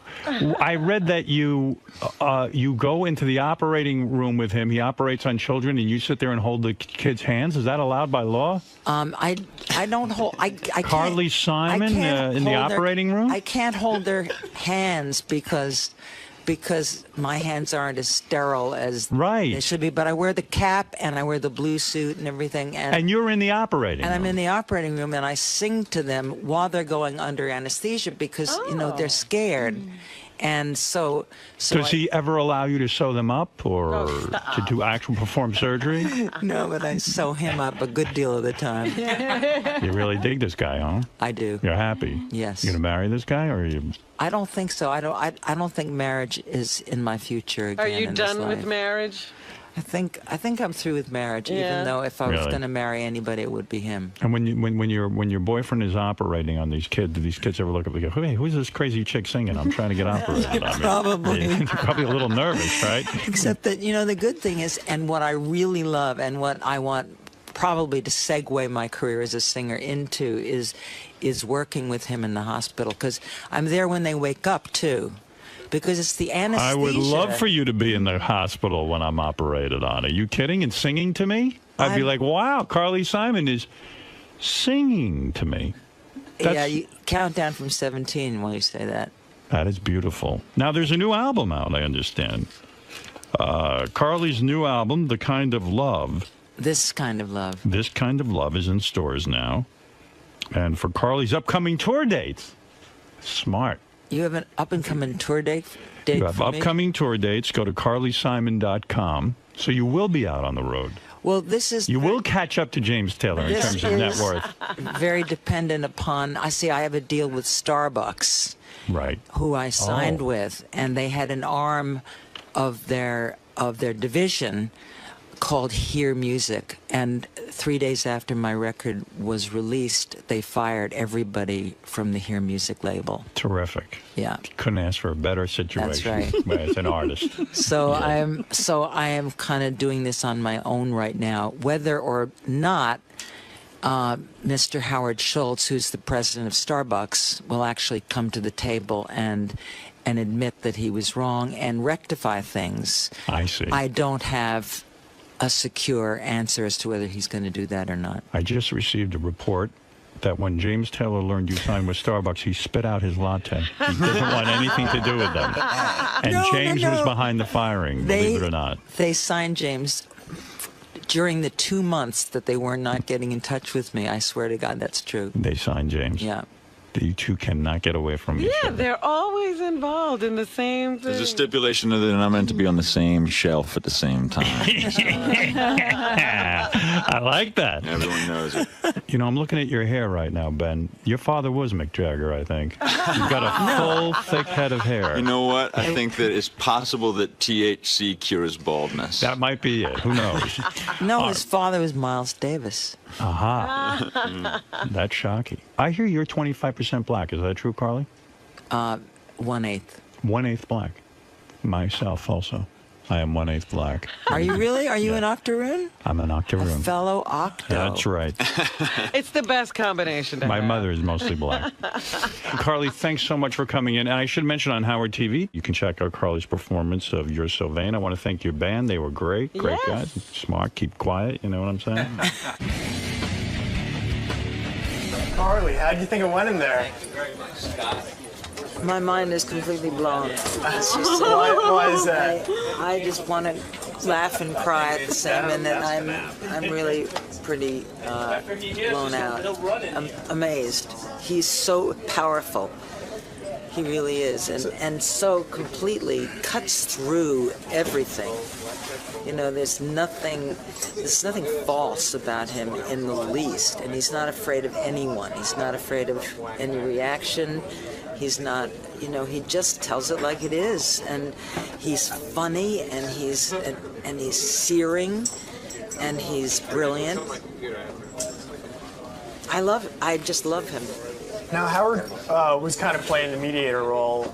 You know, you were talking about your relationship with your ex-husband, or lack thereof, and you said that you would like to be on speaking terms with him. Do you think this is the start of, reconciliation between the two? Or he could move to Alaska. Could have been bad.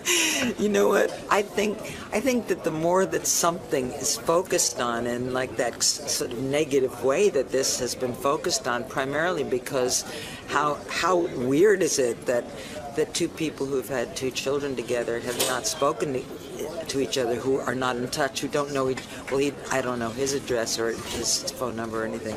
How weird is that? Of course it's going to be, the spotlight is eventually going to be on it. And I didn't put it on it. You know, it just was because it is the... Am I supposed to be looking there or there? Right into the camera. Oh, because it is the way it is. You know, if you don't force it, it just takes being on Howard. I mean, and that was the most... You know, I felt truly... I don't know what kind of a spotlight you feel like on Howard that you don't feel like that you're on anywhere else in the first place. He's so disarming, but he was also so kind. He's so kind. He can get a lot out of you, right, without you even being hesitant about it. That's not what I'm even saying. He's kind, and he's smart, and he's genuine, and he cares about... I felt that he cared about me. I felt that he cared about Sally and Ben. And that's what I can't... I mean, the other times that I've been... I mean, yes, of course, he makes the salacious comments that he has to make. Those go right by me. I don't think of that. I think about the very fact that his... I know that probably nobody else has ever said this about him, but he's dear. From America's Got Talent and the winner of Apprentice, the Celebrity Apprentice. I don't really, I was going to say to Gary, don't bring Piers Morgan in because I don't know who he is, but I have seen America's Got Talent. He's the British guy. He's like the Simon Cowell of that show. Right.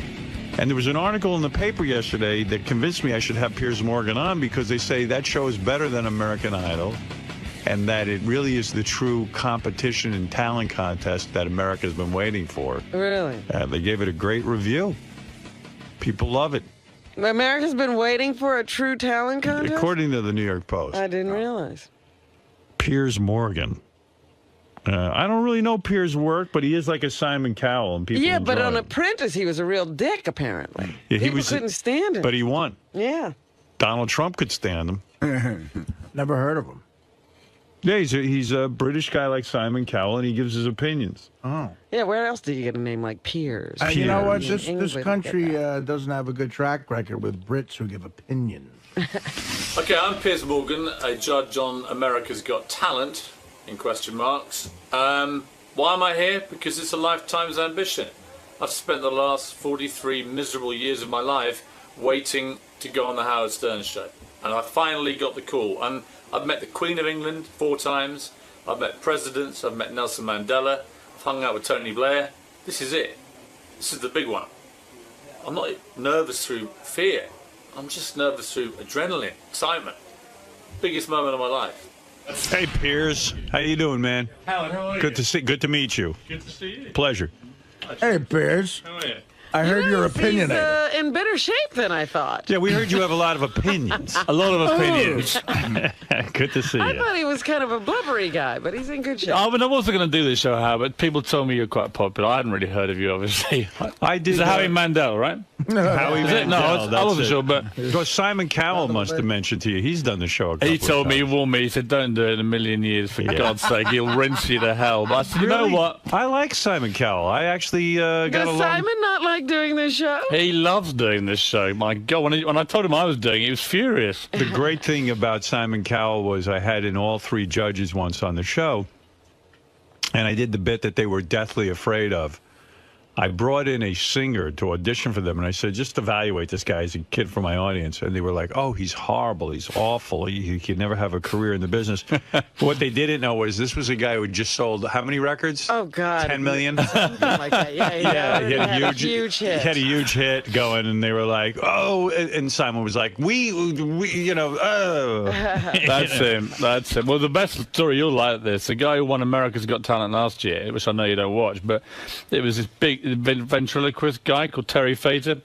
So Simon says, oh, ventriloquist's not going to make me any money. Gotta forget it. Leaves him, right, to go off and fend for himself. Right. 2 weeks ago, he signed a $100 million deal at the Mirage in Vegas.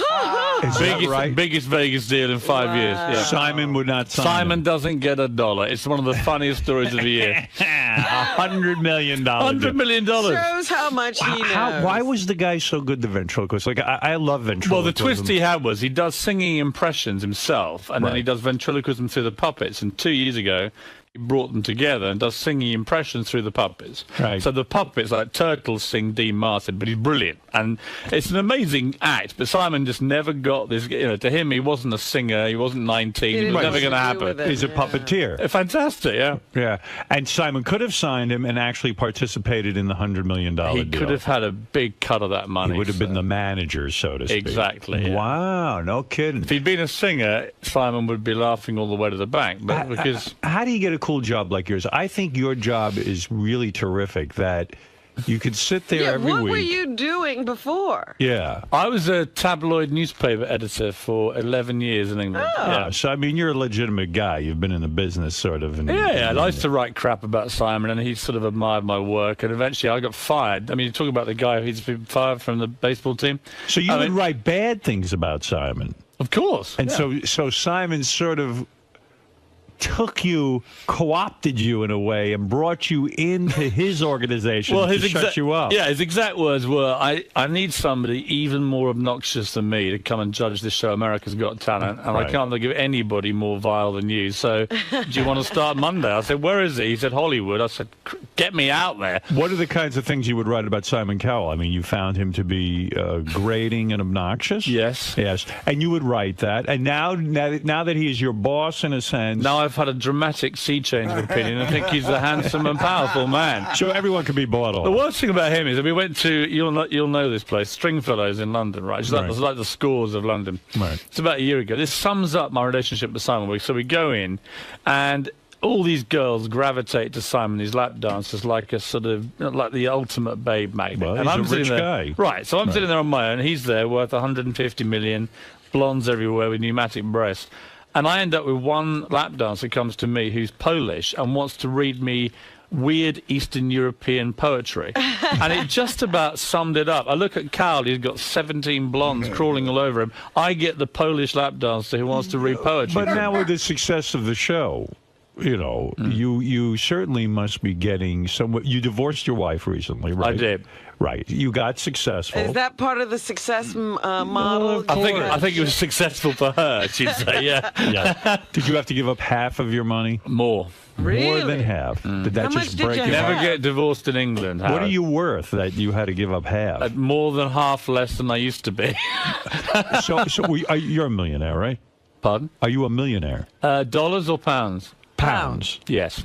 I was both. I was only playing with it. You know, the thing is, though, as the editor of a newspaper, you don't get paid a lot of money. So I imagine with this TV show, you must be getting paid something. Yeah, I used to get paid. You get paid pretty well as an editor, but it's nowhere near as much fun. I mean, God, the idea that I now roll around America just abusing people and get paid for it's fantastic. It is fantastic. So and to be on the game show, you don't really have to sit there and find the talent or do all the work. You just sit there and judge, and then your day is over, right? Yeah, the only thing is you do need eventually, through all the train wrecks, to find something that is apparent talent. And I must say, the premiere last night was pretty good. I mean, we found 3 acts that I would say, you know, people talk about the success of it and why it's different to Idol. You don't get a show where you have the range of madness and then talent that we had last night. Someone said in the paper yesterday, the reason your show is better than American Idol is because you, first of all, don't have an age limit. That was the key. Yes. That anyone could enter. Any age, any talent. Yeah, and they said any talent. Right. As That's we the say, beauty part. That is not just singers. A ventriloquist could not win American Idol at a certain age. He's not even getting We had a guy, I think it was Chicago, came and said, he's a 7'2" giant called George. So we said, okay, what's your talent, George? And he says, right, what I'm going to do, I'm going to drink milk through a large straw through my nose and wrap it around my body. Okay, and there's a twist twist, he said. He's enormous, this bloke. And the twist was a load of explosives he'd secretly strapped around his stomach began firing off as he drank this milk through his nose. Right. And at the end of it, there was just this sort of stunned silence. Right. And I thought then, I'm a perfect judge for this, because I'm probably the only person in the world who could claim to be an expert at giants drinking milk through the nose while blowing themselves up. But can you judge that? I mean, can anybody? But what did you say about the guy? Did you say, well, I can't see this sustaining itself, or did you allow him in the competition? I used the only phrase I could, which was, I've genuinely never seen anything like that before in my life. What does that mean? Does he get to go on and compete? Or well, I don't want to ruin the fun, but he was actually a very clever actor. He was the kind of guy you'd see at the back of a circus in one of those cages doing weird things. And I that's liked interesting, a geek show. So the fact of the matter is that guy could go on and win, couldn't he? Yeah, you know why? Because he's entertaining. And he could do something like that every week. The thing I love about this show compared to the singing shows, you've got to be the best singer, right? The dance shows, you've got to be the best dancer. Our one, you've just got to be incredibly entertaining.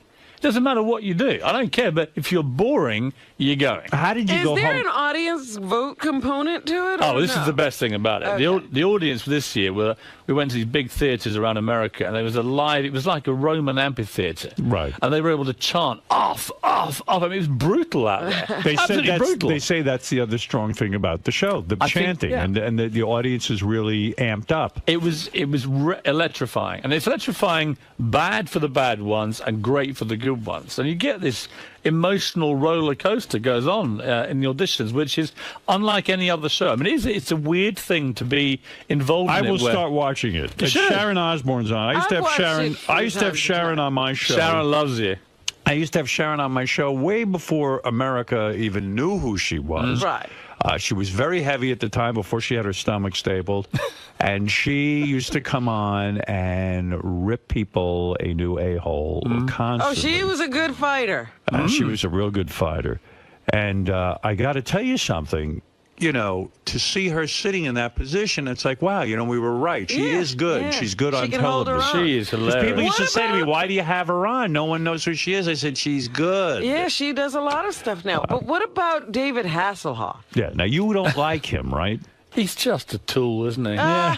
You know what I mean? Do you say that to him? Of course. I wake up in the morning, go to the office and say, David, how are you, tool? Why and is he a tool? Don't call me a tool, you tabloid wanker. Why and is that's he a how tool, our day though? starts. But why is he a tool? No, he's all right. David's quite funny. I mean, he can be funny. Right, don't get me wrong. Is he funny because he is not in on the joke? Are we laughing at him? We're laughing at him. I think he pretends to get the joke. So he'll go, don't hassle the half, and he'll wear the T-shirts and all this sort of thing. But secretly, he's not laughing. Does he spend most of his time talking about himself? Yes. He does? Yes. And so it's an enormous ego, and maybe it's not justified. I mean, it was Baywatch. The guy had a huge career, made a lot of money. Yeah. But he did all of these things that I guess people laugh at. He does weird things. It's like on one of the shows, you've got to have continuity. You've got to wear the same clothes for a day. Right. Otherwise, you know, in TV, it looks a bit weird. You turn up in one suit, you end the show in a different one. So one day, he wore the same gear all day, but at half-time, he disappeared for an hour and came back. He'd had a spray tan. So his face had gone a different orange. And it's like, Dave, do you forget it's his one show today? So when you watch it on telly, it'll be like, wow, David Hasselhoff just got a suntan halfway through the show. And there's no explanation. He went, God, I didn't think of that, man. But he's funny. I mean, I tell people, they say, come on, is he really funny? I said, look, it was a day when he came in, and I said to him, I've had a ticket to the Playboy Mansion Midsummer Night's Dream Party. I said, it's fantastic. And he went, my God, man, it's the greatest show ever. He said, chicks are going to love you, man. And I said, well, yeah, but unfortunately, I'm my girlfriend's here, and I've got to take my girlfriend. And he went, what? And with that, another act came on, and I could see him pondering the enormity of this crime that I was committing. Right. And eventually, at the end of the act, he said, God, man, do you not know the golden rule of the Playboy Mansion? Right. You never take sand to the beach. Right. There you go. And that was funny, right? And I was like laughing, saying, that's a genuinely funny line. Well, you know what? I happen to agree with him. Yeah, well, he's right. What the hell are you doing bringing your girlfriend to the Playboy? Well, there was a moment about 2 o'clock in the morning in the grotto, and I totally agree with him. But, anyway. I remember when I first heard that line 80 years ago. Is it that old? Yeah, it's very old. So what is it like when now you're having success on American television, you're getting well known, you're no longer just a newspaper editor, you go home and you announce to your wife, look, honey, you're out the door. That's no, It's more a case of that happened 9 years ago. So. Oh, did it really? Oh, yeah, So this is before you were well known. Oh, yeah. Well, I was well known in Britain, but as a nasty tabloid editor, so I've always been pretty well reviled around the world. There's no problem And there. do you have the hot girlfriend now? I mean, is Very she hot girlfriend. Where did you meet this broad? She's a journalist. Yes. Yeah, if you're gonna dance with the devil, really, it's just easier. Newspaper or television? Newspapers. The TV ones. I mean, like you look at these chicks on Fox News. One has better legs and body than the next. Well, I've told her she's my pre-fame girlfriend. Right. Apparently, you have to get one of these in Hollywood now. My agent said that you need a pre-fame girlfriend and a really hot one when you really make it. So I said she's got about 6 months, but if it all goes wrong, I'll probably go back crawling to her. So your new job, really what you're saying to me is it's not as simple as it looks. In other words, yes, you give your opinion, but you really do at the end of the day have to have an educated sort of opinion, and you've got to come up with the goods. You've got to really understand what talent is. Well, I think you just have to understand. I mean, Simon Cowell is a populist genius. Right. He can watch any kind of... I do Britain's Got Talent with him. We're both judges. And his instinct for watching an act after 10 seconds and saying, is this going to work for the public is incredible. Right. When I judge it, I tend to do two things. One, you don't want to put just through all the acts that have just got great talent and leave it there. You've got to have entertaining people as well for the semi-finals. But ultimately, you've got to have a final where someone can win and America goes, wow, that was real talent. Right. We had a judge once. Remember when we did our film festival and we had a judge and we had to give our opinions and stuff like that? Yes, And I found it very difficult, actually. Yeah. It really is hard because you do feel the pressure. Like, what if I'm wrong? What if I really don't know? I mean, I think American judges, from my experience of watching them and working with them, David and Sharon, David in particular, but he doesn't like getting booed by the audience. He doesn't like being critical. And I get that. Americans are basically nicer people than Brits. The reason we all get farmed out here on this evil Brit judge factory is because we are more comfortable with saying to people, that was terrible. You know, because we're just It's a hard thing to do to say to someone, you really have no talent. Yeah, but I think it's a fairer thing to do. The worst thing to me is to say to someone who's terrible, hey, you were really good, you got potential. They Because go away then and they say, waste their lives chasing it. living a dream they can't have. Yeah. You did The Apprentice. I did. That was fun? That was a month on the streets of New York. Why with did everyone a hate bunch of D-list wackos. It was great. Yeah, but why did everyone hate you? People were threatening to quit the show because they couldn't stand to be with you. The only ones who wanted to quit the show because of me were the New Yorkers, and I thought they were a disgrace to their city. Who is a New Yorker? Stephen Baldwin. I mean, he spent half the time lecturing me about God, and then the other half he'd be saying, God, man, when I was a Hellraiser, I had 10 hookers in Vegas. I was like, well, make your mind that way. Yeah, right. Which side of the fence are you going to dance, Steve? He wanted you to know he once had a life. Yeah, and then Vinny Pastore morphed into Don Corleone, and every 2 minutes he'd go, you better watch your back next time you're in New York. And I said, eventually I said, you are not Don Corleone, right? That's you're a character. Vinny Pastore, all right? You're a soprano by day, but by night you're just So you're saying that Vinny Pastore now thinks he's a real soprano. Yes. And you're saying that Stephen Baldwin's religion is... I think he had complex issues about which side of the fence he wanted to Do you think he's really religious, or is this a shtick to get him some attention? I wouldn't question his integrity in the religion. Why don't we? You're right. I think it probably is. Yeah, I think it's a lot of why are horse you going to be nice now? I think he wants to be. I think he wakes up on a Sunday morning, he turns on his telly, and he sees these guys going blah blah blah and making millions, and he thinks he wants a piece of the action. It's my honest view. You have said that being on The Apprentice, that Ivanka, the daughter, Donald's daughter, is so beautiful that you almost couldn't concentrate on being on the show. I couldn't. She was dazzling. Stunning. What a catch, huh? Oh, my God. And single, someone told me, right? Yeah. Yes. I mean, that could be my next reality TV show. Did you put the moves on her at all? Tried everything, but she was batting me away firmly. Would you consider dating her? Is she too young for you? Ivanka, if she begged me, but she'd have to beg. How old a girl are we talking about? Is she 20-something, right? I think she's like mid-20s. How old a guy are you, may I ask? I'm 43, but I look younger, right? So would you date a girl in her mid-20s? I have dated a girl in my mid-20s. You have no problem with that? Absolutely none at all. Right. So how low will you go? Will you go to 18 years old? 22. 22 is your cutoff. And Ivanka fits the bill. Absolutely. What a catch that is, Mom. She would be. I mean, good-looking, money, the Donald whole at the deal. wedding. Smart. And she's listening. Actually, the funniest moment in The Apprentice involved you. You probably don't even know this, but eventually I was going on at Baldwin. We had to get a charity auction going, get people helping and everything else. And I was getting Simon Cowell, the Duchess of York, Andrew Lloyd Webber, all these people, bang, bang, bang, bang, bang. Nothing from Baldwin. So we went out one night to go and sell tickets to the auction. Didn't sell a ticket, having trawled the clubs for 3 weeks. I said, it's your town. Surely you can find one person you know will buy a ticket. Anyway, eventually he said, okay, I know what we're going to do. We're going to get some publicity on Howard Stern. He's an old friend. He'll take me on. Blah, blah. So we set up this thing downstairs with your guys, and we're waiting there with the cameras, and I know what's going to happen. And as the seconds tick by and the minutes go by, and Stephen's just praying you call him, right? He's just praying. Please, Howard. I blew him off. Saved my career. And at the last minute, it was like, something's just come up. And he just sat there staring into space. And I was like, so you're only... Cool. The only contract you said you had in New York just blew up on you. Yeah, man. I blew him. Waste That's great. of space. I had no idea I did that. You brought me so much pleasure, Howard. Now you know a lot of people from being an editor at a newspaper and all this stuff. The story goes that you are the man responsible for introducing Paul McCartney to Heather Mills. It's completely true. Do you feel bad about How did you know Heather Mills? I was editor of the Daily Mirror, one of the big tabloids in England, and we had an event called the Pride of Britain Awards in 1999. And it was like a sort of saluting of ordinary people with big stars, presenting them heroic awards and so on. And Heather Mills came and made a speech, and Paul McCartney hadn't appeared in public since Linda died about a year before. And he turned up halfway through the lunch, sits next to me, and it's like an amazing moment. Everyone goes crazy. Heather Mills gets up and makes this inspiring speech about landmines and so on.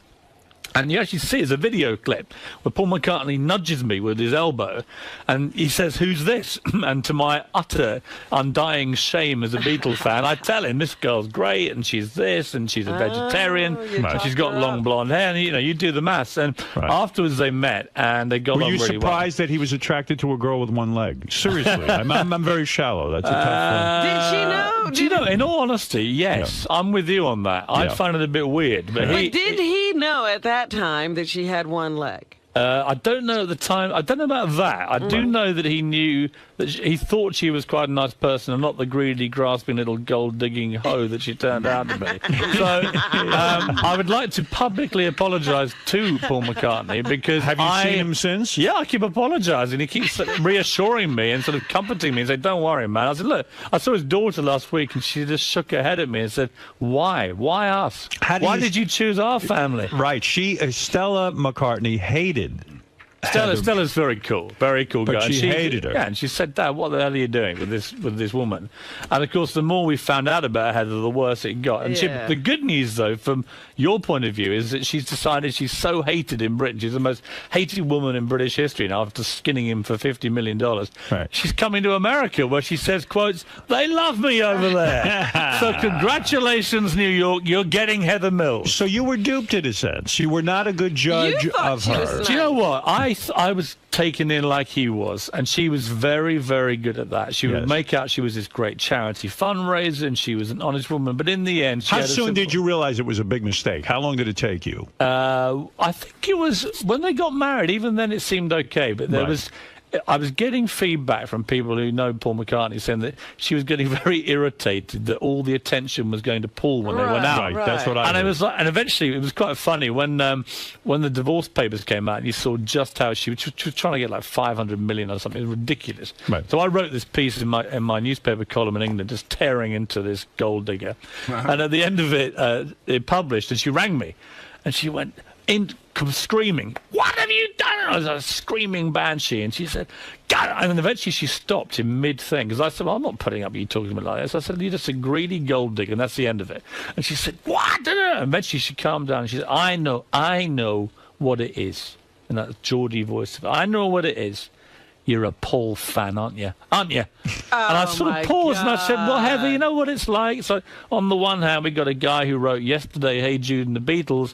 On the other hand, we have you, a gold-digging little bimbo trying to skim him for all the profits of Hey Jude. It's not a difficult one, is it, love? Right. What? Bang! Boom! And that was it. That was the end of it. End of a beautiful relationship. So was the divorce her plan all along, do you think? It would be very cynical to think, but let's just say she's got a bit of form for taking old men to the cleaners, Howard. And how did you become so friendly with Paul McCartney? I was just a big Beatles fan, and we used to do stuff with him on the Daily Mirror. And the Daily Mirror is sort of working class Labour, left-wing paper in Britain, and it was very much his kind of roots from Liverpool. So and stuff. he liked the paper, and he became friendly with you. Yeah, and you can ring him up anytime. He's that much. Well, I wouldn't say that, but I mean, if I meet him, apart from apologising consistently, which I do, because he says to me, "Thanks, pal, you cost me $58 million." You know? Yeah, you're a very expensive friend. You should chip in a bit. Yeah. What? Also, you mentioned that when you were a newspaper editor, you interviewed George Michael, the famous George Michael, and he confessed to you that he had sex with more than 500 men in the last 7 years. Is that right? It wasn't an interview. I went to a dinner party. I went to a dinner party, and I've been told you can be quite indiscreet. Anyway, this is about 3-4 years ago, and we sit there. There's about 8 of us, and bear in mind that I was there, and so was the editor of The Sun, who's another outrageous tabloid in Britain. You'd think he'd just show a little bit of discretion. Anyway, a few bottles of wine later, suddenly he just unburdens himself, and it's like he'd slept with 500 guys in the previous 7 years. What's his thing? He likes it in the behind, or he likes anal, or what is his thing? I think his thing is Hampstead Heath on a Friday night at midnight. Anything goes, Howard. So if you're in London, if you want to go to Hampstead Heath, you know what you're going to get. George Michael, very, very hot under the collar, right?